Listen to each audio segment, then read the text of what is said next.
คนมาเบิ่งหนังสือพม่าหรือว่าตัวธรรมอันนี้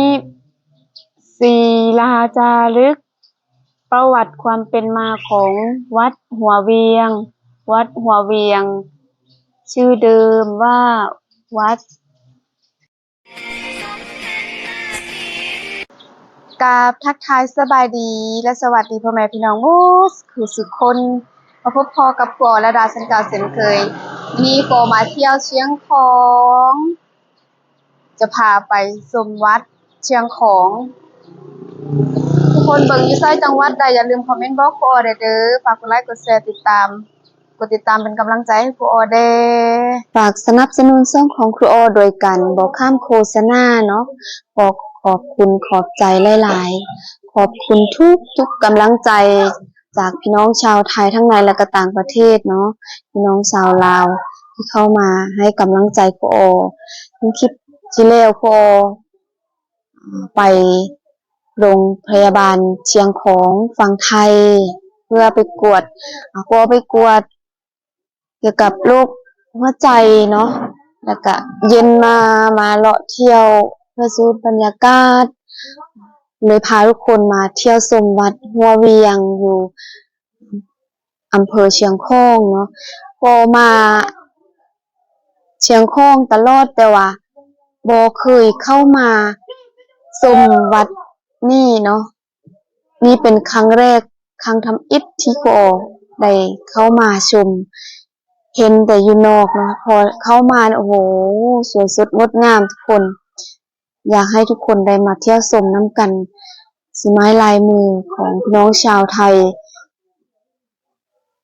ชาวเชียงรายเนาะชาวอำเภอเชียงของคือสีไม้ลายมือคือสะดุดตาสะดุดใจนักท่องเที่ยวต่างชาติบอกว่าแต่คนลาวคนฝรั่งเนาะพอมานี่ก็ฝรั่งก็เข้ามาเที่ยวชมพร้อมโคนะแต่ว่าโคมาตั้งกล้องนะถ่ายน้องถ่ายเบิ่งได้มาครั้งหนึ่งก็อยากมาเก็บภาพถ่ายไว้เนาะแล้วก็อยากให้ทุกคนได้ชมได้ฮู้ว่าอยู่อำเภอเชียงของมีบอนท่องเที่ยวหลายบอนที่ว่าสวยสดงดงามเนาะมีวัดวาอารามแล้วเป็นวัดวาอารามสไตล์ล้านนาเนาะแล้วก็ข้างในเนาะอยู่ในวัดจะมีหยังเนาะเดี๋ยวจะพาทุกคนชมทั้งในแล้วก็ทั้งนอกเลยเนาะแล้วก็ครูก็ขอบคุณขอบใจทุกกำลังใจที่ให้ครูเนาะขอให้ครูหายป่วยจากโรคหัวใจและโรคอื่นๆในร่างกายครูไวๆเนาะหลายคนที่คอมเมนต์ให้กำลังใจครูมาอ่านแล้วคือแบบใจฟูเนาะมีกำลังใจที่ผ่านมารู้สึกว่าพ่อเนาะพอมากวดก็อยากฮู้ว่าเป็นโรคหยังแท้นะเนาะหมอเพิ่นก็ว่าเป็นโรคหัวใจหรือว่าเป็นโรคแพนิคเป็นโรคแพนิคเป็นโรคชนิดหนึ่งที่แบบเกี่ยวกับหัวใจนี่แหละทุกคนเนาะซึ่งครูตรวจในตอนนี้เนาะคือรู้สึกว่าหนักแบบถ้ามาสามารถหายดีบ่ครูก็บ่แน่ใจแล้วมันก็ขึ้นกับครูแล้วก็ขึ้นกับสภาพแวดล้อมที่ครูเจอมาในทุกมื้อเด้นะเนาะทุกคนก็ติดตามอาการไปนํกันแล้วก็หมอก็นัดมาเนาะให้ฮอดมือแล้วก็ให้กลับมากวดมาเบิ่งอาการอีกนะจนกว่าครูจะให้จากโรคนี้นะแบบจะให้จากโรคที่ครูเป็นเนาะทุกคนมาเบิ่งสังเกตเบิ่งอยู่วัดนี่จะมีคือแบบเขาเจ้าเขียนศรัทธาเนาะคือทางฝั่งลาวเลยก็เป็นคนหนึ่งที่แบบมักเวลาเขาเจ้าสร้างวัดเนาะสร้างวัดแล้วเขาเจ้าเขียนคือแล้วก็เขียนแบบหนังสือหรือว่าวาดภาพจะเป็นภาพพระพุทธรูปหรือว่าพระเจ้าเทวดานางฟ้าอีหยังก็แล้วแต่เนาะ รูปพญานาคบ่รูปสร้างรูปที่เขาเจ้าแต้มอยู่วัดนะแล้วเขาเจ้าให้บูชาแล้วก็เขียนชื่อเฮาใส่ครูออก็เป็นคนหนึ่งที่ว่ามักเนาะแบบมักไปบูชาแล้วก็เขียนชื่อติดไว้นะเนาะคือจุดพิเศษของวัดแห่งนี้นะวัดหัวเมืองคือจะลวดลายเนาะสีไม้ลายมือจะโดดเด่นเลยทุกคนเบิ่งจะมีรูปมังกรคือพันเศร้าแบบขึ้นสวยสดงดงามบอกเลยว่าถ้าว่ามาชมตัวจริงนี่งามกว่านี้ทุกคนเอ้ยเนาะงามอีหลีโอ้ก็เข้ามาข้างในเนาะมาเบิ่งอยู่ในบอกเลยการปั้นเนาะบ่ว่าจะเป็นเศร้าพันนางอหย่างต่างๆนะทุกคนคือแบบโอ้สวยงาม วัดหัวเวียงหมู่หนึ่งตำบลเวียงอำเภอเชียงของเป็นวัดประจำของหมู่บ้านหัวเวียงเดิมทีวัดตั้งอยู่บริเวณริมแม่น้ำโขงหรือว่าบริเวณแม่น้ำคลองนั่นเองทุกคนอยู่ตรงข้ามกับบริเวณวัดปัจจุบันมีชื่อว่าวัดหลินช้างหรือว่าวัดลินช้างครูโออ่านเป็นภาษาไทยน้อยหนึ่งเนาะอยู่ Google ครูก็อ่านบ่ค่อยได้หมดทุกตัวเนาะอ่านได้แด่บ่ได้แด่ถ้าว่าอ่านผิดพลาดก็ต้องขอโทษขออภัยนำเนาะทุกคนแล้วก็มีคอมเมนต์หลายๆคอมเมนต์หลายคลิปอยู่เนาะที่ว่าเกี่ยวกับการเว้าของครูโอก็พยายามปรับตัวเนาะปรับการเว้ากันว่าคือมีคอมเมนต์หนึ่งที่ครูได้ลงคลิปนะว่าคุณครูครับพยายามพูดเร็วๆก็ดีครับเสียงครูโอยืดยานไปหน่อยครับฟังแล้วเหมือนเทปเสียงยืดครับอันนี้ติเพื่อโคครับผมขอบคุณทุกคำตำหนิติชมครูโอพยายามเนาะครูโอก็ฮู้ตัวว่าครูโอเป็นคนแนวใดเป็นคนที่แบบซ่าๆยืนยานหั่นน่ะแบบเป็นคนถ้าว่าคนใดที่ว่าฮู้จักครูโอนะบางเทื่อนี่แบบอยู่นำครูโอนี่จะหงุดหงิดเลยว่าแบบเฮ็ดหยังก็ซ่าเว้าก็คือกันบางเทื่อน่ะซ่าแล้วก็เว้าบางเทื่อก็ลิ้นพันกันก็จะเว้าแนวหนึ่งไปออกแนวหนึ่งหั้นน่ะคือแบบเว้าบางเทื่อก็บ่เลียนบ่ไล่เนาะก็ต้องขอโทษขออภัยนำแล้วก็ยังมีหลายๆคอมเมนต์เนาะที่ให้กำลังใจครูโอก็ขอบคุณขอบใจเนาะซึ่งครูโอมาประเทศไทยมาเมืองไทยก็มีคอมเมนต์หลายๆคอมเมนต์ว่าคือบ่มาเที่ยวคือบ่ไปเที่ยวฝั่งลาวครูโอก็เที่ยวคือกันเนาะถ้าว่ามีงบแต่ส่วนหลายครูโอจะมักไปฝั่งไทยหลายกว่าเพราะว่าฝั่งลาวนั่นแหละก็เป็นบ้านเกิดของครูโอเองแล้วก็การเดินทางเนาะถ้าว่าจะไปต่างอำเภอหรือว่าต่างจังหวัดหั้นน่ะครูโอบอกความจริงเลยเนาะครูโอเว้าความจริงเลยคือมันบ่ค่อยสะดวกเนาะถ้าว่าเอารถไปครูโอก็บ่มีรถถ้าว่าจ้างราคารถแท็กซี่หรือว่ารถโดยสารก็จะราคาแพงหั้นน่ะแล้วการเดินทางก็บ่สะดวกปานใดเนาะแล้วถ้าครูโอมาฝั่งไทยแล้วมันสะดวกสบายนะทุกคนการบริการของคนไทยก็ดีคนไทยเป็นคนยิ้มแย้มแจ่มใสเวลาขายของขายเครื่องเนาะแบบยิ้มแย้มแจ่มใสเนาะถามถึงว่าจะซื้อบ่ซื้อก็ยิ้มแย้มแจ่มใสแบบแม่ค้าน่ะใจดีเนาะแนะนำสินค้าแบบละเอียดเนาะแล้วแต่ลูกค้าเนาะซื้อบ่ซื้อบางเทื่อเราเป็นสิ่งที่เราบ่อยากซื้อหรือว่าบ่ทันบ่พร้อมที่จะซื้อแต่ว่าการนำเสนอของแม่ค้าน่ะแบบเห็นว่าเขาบริการดีเราก็ตัดสินใจซื้อนะนี่ก็จะเป็น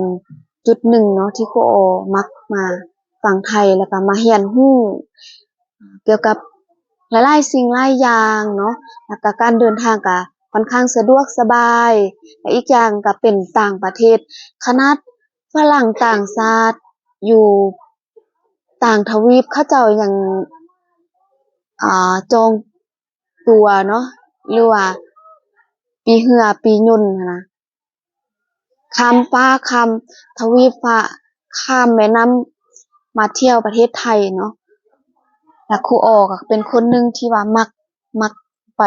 เที่ยวเรียนรู้อยู่ฝั่งไทย เพราะว่าการเดินทางสะดวกสบาย อีกอย่างภาษาการสื่อสารก็ง่าย ฟังแล้วรู้โดยบ่จำเป็นต้องมีล่ามแปลภาษานะผลนี่คือเป็นเหตุผลที่ครูโอมักมาเที่ยวฝั่งไทย ถ้าว่าคือบ่มาเฮ็ดเวียกอยู่ฝั่งไทยเนาะมีหลายคนก็อยากให้ครูโอมาเฮ็ดเวียกทางฝั่งไทย มีหลายสิ่งหลายอย่างเนาะถ้าว่าครูโอมาเฮ็ดเวียกทางฝั่งไทยครูโอก็มาเบิ่งอีกอย่างเราเป็นครูสอนเนาะเราก็บ่ได้หวังว่าเราสอนแล้วเราจะร่ำรวยเนาะครูโอบอกเลยถ้าว่าเป็นครูสอนคือครูโอสอนทุกมื้อบ่มีทางที่จะร่ำรวยเนาะเพราะว่า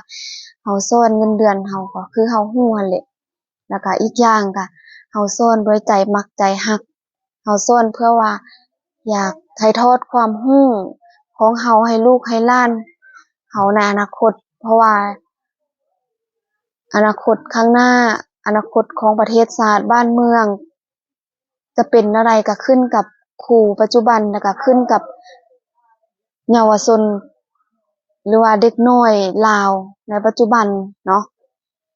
ซึ่งเป็นกระดูกสันหลังของชาติประเทศชาติจะเจริญพัฒนาจะก้าวหน้าจะเจริญรุ่งเรืองก็ขึ้นกับเด็กวัยรุ่นสมัยนี้เนาะแล้วก็หลายๆคนเนาะนี่คือจุดหมายปลายทาง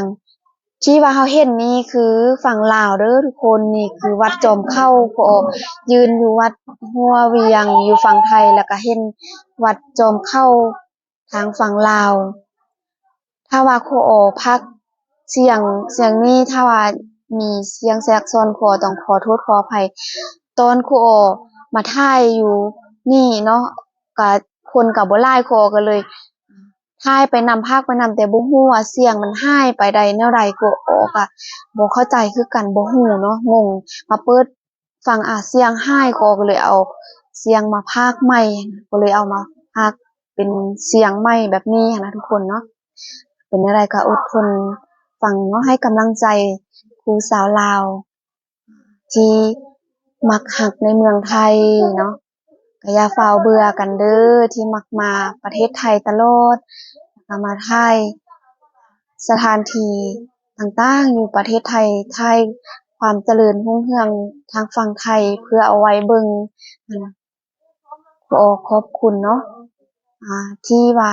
ประเทศลาวติดกับฝั่งไทยเพราะว่า หลายคนหลายประเทศเนาะหลายคนที่มาจากหลายประเทศยังอยากมาอยู่ประเทศไทยนะซึ่งคนลาวประเทศลาวติดมีชายแดนติดกับฝั่งไทยเนาะ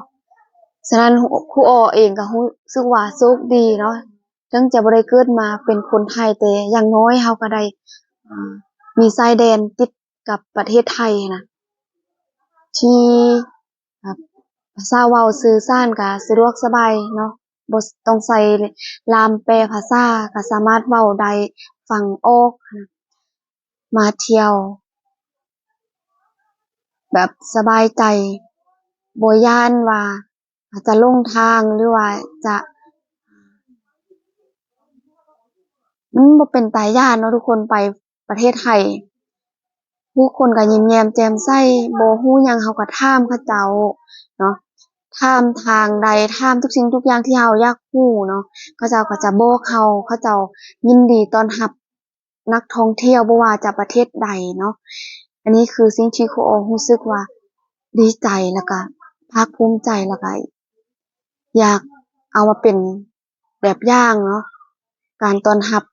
อ่านักท่องเที่ยวของคนไทยแต่ละจุดแต่ละบอนที่ครูโอถ่ายทุกคนได้ชมนี่คือครูโอบอกเลยว่าตัวจริงงามกว่าในกล้องทุกคนนี่ยกตัวอย่างรูปเนาะคือแบบคือตัวจริงแบบมันคือ เป็นธรรมชาตินะทุกคนเขาจะแต้มรูปนี้ออกมาแบบบ่แม่นคือภาพวาดเนาะมันเป็นรูปปั้นออกมาเลย มันจะแบบออกมาแบบนี้เห็นบ่ทุกคนดอกใบมันจะออกมา แบบว่ามันโผล่ขึ้นมานะทุกคนที่จริงมันเขาปั้นเขาอ่าปั้นด้วยมือนะแบบเต็มเขาก็บ่ฮู้ว่าเขาเฮ็ดได้แนวใดเนาะนี่คือสิไม้ลายมือฝีมือของคนไทยยอมรับว่าศิลปะของคนไทยนี่คือแบบโดดเด่นทุกมุมคือแบบงามแฮงงามอีหลีทุกคนเบิ่งวัดหัวเวียงเนาะจะตั้งอยู่อำเภอเชียงของถ้าว่าได้มาเนาะวัดหัวเวียงก็อย่าลืมข้ามไปฝั่งลาวเนาะข้ามไปฝั่งลาวมาชมวัดระหว่างวัดทางฝั่งไทยกับวัดทางฝั่งลาวเป็นอะไรคล้ายๆคือกันบ่เพราะว่าครูอ้อบ่ได้เปรียบเทียบเนาะเพราะว่าครูอ้ออยากให้รู้ว่าอยู่ภาคเหนือนี่จะเป็นล้านนานะทุกคนแบบสไตล์ล้านนาเนาะคือพระพุทธรูปที่เขาเจ้าขุดขึ้นมาอยู่ดอนเพิ่งคำอยู่เมืองต้นเพิ่งนะทุกคนก็เป็นพระพุทธรูปองค์หนึ่งที่ว่าสวยสดงดงามพระพุทธรูปนี้มีชื่อว่าพระเจ้าองค์หลวงที่โด่งดังเนาะช่วงแล้วเนาะคือปี2024ถ้าว่าผู้ใดได้เข้าไปฝั่งลาวอยู่เมืองต้นเพิ่งเข้ามาทางขั้วมิตรภาพลาวไทยเชียงของห้วยทรายขั้วมิตรภาพแหล่งที่สี่ห้วยทรายเชียงของก็ได้เนาะหรือว่าจะข้ามทางต้นเพิ่งด้านเชียงแสนเมืองต้นเพิ่งก็ได้เนาะอันนี้ก็จะเป็นศิลาจารึกประวัติศาสตร์ประวัติความเป็นมาของวัดหัวเวียงเนาะทุกคนครูอ้ออ่านออกแด่บ่ออกแด่นะทุกคนก็ต้องขอโทษขออภัยถ้าว่าอ่านอาจจะบ่ฮู้เจาะลึกเนาะรายละเอียดก็พอฮู้คร่าวๆเนาะประวัติความเป็นมาฮู้แหน่น้อยหนึ่งแนวใดก็ฝากทุกคนกดติดตามเนาะกดกระดิ่งแจ้งเตือนทั้งหมดให้ครูอ้อแด่เพื่อจะบ่ได้พลาดคลิปต่อไปจะพาหลานไปเที่ยวอ่าอีกเพื่อพักผ่อนกายร่างกายแล้วก็จิตใจเนาะช่วงนี้รู้สึกว่าสภาพร่างกายแล้วก็จิตใจแบบถึงขั้นหนักนะทุกคนเนาะยังไงก็ฝากทุกคนเป็นกำลังใจให้ครูอ้อโดยการบ่ข้ามโฆษณาเนาะกดติดตามเป็นกำลังใจให้ครูอ้อต้องกล่าวคำว่าสบายดีพบกันคลิปหน้าบ๊ายบาย